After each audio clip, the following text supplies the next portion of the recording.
Саламатсыңарбы балдар? Мындан ары биз сабагыбызды онлайн түрүндө өтүп баштайбыз. Бүгүнкү сабагыбыздын темасы созулма ээ тебиши жана ээ тамгасы.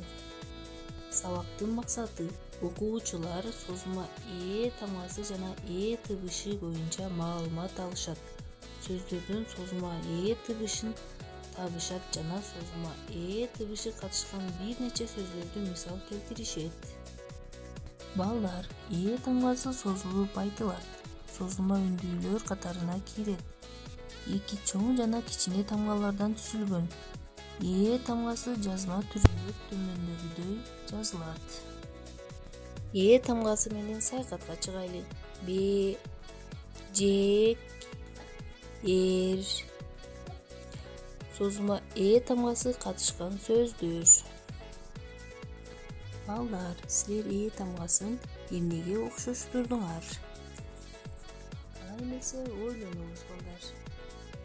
Азаматсыңар балдар, туура таптыңар. Асманда учуп жүргөн куштардын элесине булут арасындагы айга окшош экен. Эми балдар, созулма ээ тамгасы дагы эмнеге окшош экендигин айтуу менен сүрөтүн кошо тартабыз. Саламатта калгыла.